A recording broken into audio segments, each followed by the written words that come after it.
Bienvenidos, les habla la instructora Nilda Alici Peña Ramírez. Soy coordinadora general de cursos internacionales de la Escuela Peruana de Paramédicos. Asimismo, soy instructora del Centro NAEN en los cursos de PHTLS, TSC, también instructora BLS de EXI y instructora en monitoreo de AHDR. El día de hoy les hablaré acerca de un tema muy importante en cuanto a las caídas en el hogar. Vamos a ver que este puede ser un problema muy cotidiano que puede deberse de forma tanto involuntaria debido a diversas situaciones que podamos generar en el hogar. Por allí podemos entender que los principales motivos de estas caídas pueden estar orientadas en ciertos grupos etarios. Vamos a tener una frecuencia en estas caídas en personas menores a 15 años, pero también un gran potencial en aquellas personas mayores a 65 años. En ambos grupos etarios puede verse reflejado por un tema de equilibrio, por un tema de disminución de reflejos, de problemas audiovisuales o incluso dificultades al andar, y también va a haber la involucrancia de los objetos que van a estar en el área donde la persona va a desplazarse.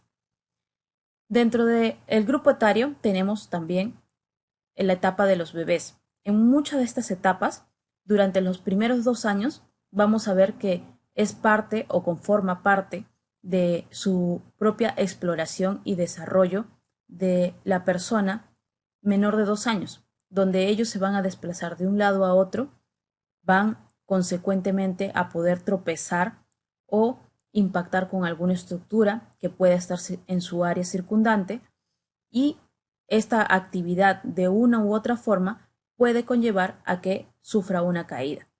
Esta posibilidad de caída o generar un golpe podría ser o tornarse de forma muy peligrosa, porque pueden haber objetos puntiagudos, afilados, estructuras que puedan generar una lesión evidente en las personas, en este caso, de este grupo etario. Aun cuando por la propia caída se trate de forma involuntaria, porque es parte de su proceso de aprendizaje, hablamos sobre más adelante cómo prevenir y evitar estos accidentes.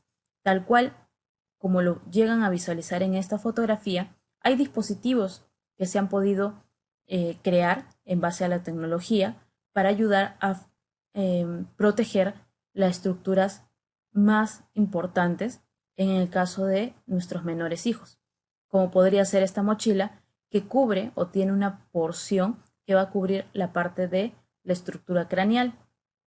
También nos podríamos ayudar colocando dispositivos en las puntas filosas de ciertas estructuras como mesas o rebordes de estructuras apuntaladas o afiladas. Con respecto a los adultos y adultos mayores, se tiene una alta incidencia en cuanto a la frecuencia de estas caídas, muchas veces ignorado y muchas veces no se le presta la atención necesaria. Se asume que se puede tener como consecuencia natural de un proceso propio de la etapa del envejecimiento. La causa podría ser multifactorial, a diferencia que podría ser también generada por un problema de enfermedad. Por ejemplo, el que la persona pueda estar cursando problemas de Parkinson, pueda tener o generar pérdida en su equilibrio por un problema auditivo, alteraciones visuales que también podrían dar falsos aseguramientos de la persona al querer agarrarse de una estructura, y también asociado a problemas neurológicos o a causas externas, como el propio entorno. Por ejemplo, la diferencia de tener parte de la problemática de las caídas estaría relacionado a los tapices o alfombras que se puedan estar ubicando en ciertas áreas como las habitaciones o las áreas comunes como la sala, o también podemos tener un piso resbaloso en el caso de las salidas de baño. Con respecto a la prevención que debemos nosotros de mantener para evitar estas caídas en el hogar, vamos a hacer mención de algunas de ellas. Lo primero, procurar tener siempre una buena iluminación en casa. De esta forma evitaremos un buen número de tropezones y de caídas innecesarias, muchas veces asociado por la poca visibilidad que podríamos tener dentro de las diferentes áreas de la casa. Asimismo, otra forma de prevenir estas caídas es acceder a lugares altos utilizando escaleras estables. Si bien es cierto, se pueden disponer de muchos dispositivos para ayuda como escaleras, peldaños o estructuras pequeñas para ayudarnos como taburetes. Estos pueden ser muy útiles, pero se pueden tornar peligrosos, sobre todo teniendo en cuenta la estructura de la superficie. Entonces vamos a tener que tener mucha consideración al momento de tener que usarlos para determinada actividad que queramos. Otra forma de prevenir es que pongamos algún material antideslizante en el suelo de las bañeras, ya que esto generaría dar un sentido de estabilidad, ya que a veces la involucrancia o la interacción de los condicionantes que podrían ser, por ejemplo, jabón, shampoo o alguna crema para baño, podría volver inestable o resbaloso esa estructura. Con este tipo de dispositivo estamos reduciendo grandemente esta posibilidad. También otra forma de prevenir es limpiar los suelos utilizando productos que los conviertan en una superficie resbaladiza. Para ello, nosotros necesitamos, una vez utilizado estos productos para las superficies o los suelos, que podrían ser, por ejemplo, ceras o tanto en solución en pasta o en líquidos, deberíamos de hacer su restricción del exceso de la cantidad de este mismo producto. Con esta forma estaríamos reduciendo grandemente la posibilidad de evitar estas caídas. Asimismo, también tenemos que nunca debemos de dejar a un niño pequeño sobre una superficie elevada. Si bien es cierto, nosotros para darle una mejor independencia o ciertas situaciones van a requerir que el niño tenga estos taburetes elevados. ¿Qué sucede?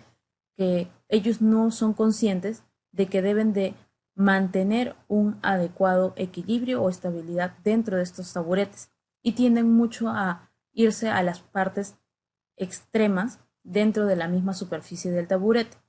Por eso es importante que no le perdamos la vista o la vigilancia a estos dispositivos mientras que son utilizados por nuestros niños. Asimismo, en caso de los niños, usar barandillas altas o cierres de seguridad son importantes. Nos van a ayudar a prevenir que el niño se pueda desplazar a zonas donde hayan estructuras que podrían causarle alguna lesión posterior, ya que el niño siempre va a intentar trepar o explorar su entorno. Entonces, en este caso, lo que vamos a proceder a hacer es restringirle el acceso a estas áreas, sobre todo, por ejemplo, que podrían ser ventanas, escaleras, balcones, repisas o algunos mostradores que podrían contener libros y podrían caer sobre ellos. También otra forma de prevenir es que mantengamos un orden en la casa. Eso va a ser de gran ayuda para prevenir los accidentes y de esta forma evitar complicaciones con nuestros menores, hijos o con las personas adultas mayores que van a realizar ciertas actividades. Asimismo, nos da otra forma de prevención el desarrollar conductas clave que puedan ayudar a mantener esta actitud proactiva. Aquí manejaremos una nomenclatura denominada ABA. ¿Qué significa? En base a la imagen que nosotros tenemos aquí, tenemos que primero advertir el riesgo.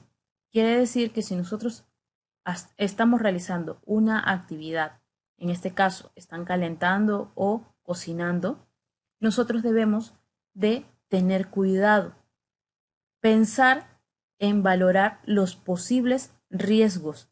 Si yo dejo de repente el mango de esta olla o sartén de este lado, el niño que está aquí podría acercarse y agarrarlo.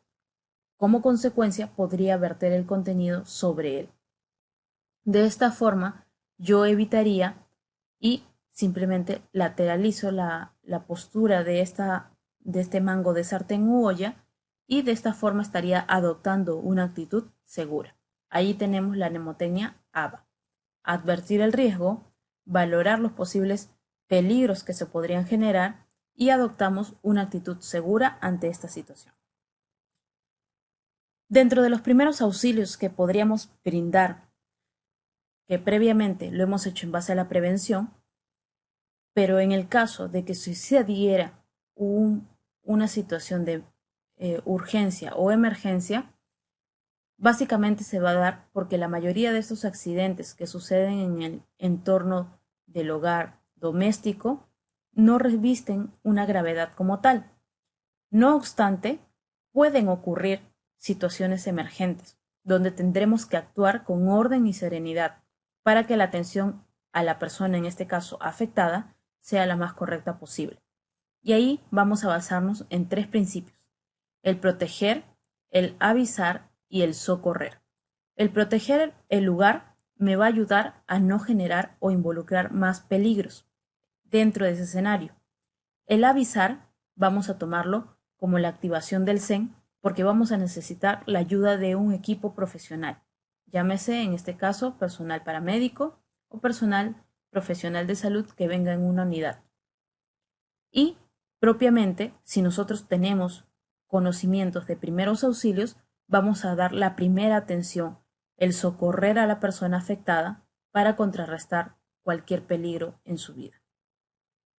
Dentro de las lesiones más habituales que podemos tener en el hogar son las contusiones o los problemas a nivel de lesiones articulares, como esguinces o luxaciones, e incluso pueden llegar a, según la actividad que se esté realizando, podríamos llegar a una fractura en un determinado miembro del cuerpo. Lo que se recomienda en estos casos es mantener en reposo la zona afectada, sin moverla, aplicar frío localmente, lo cual ayudará a evitar esa inflamación excesiva. Y también la forma de aplicar este tipo de dispositivo para ayudar con la inflamación y aliviar en un poco la inflamación que se está generando, el dolor que el paciente puede estar manifestando, necesitamos aplicar una compresa. Esa compresa, por lo general, debería de mantener una cubierta para no entrar en contacto directo con la piel y generar algún otro tipo de lesiones.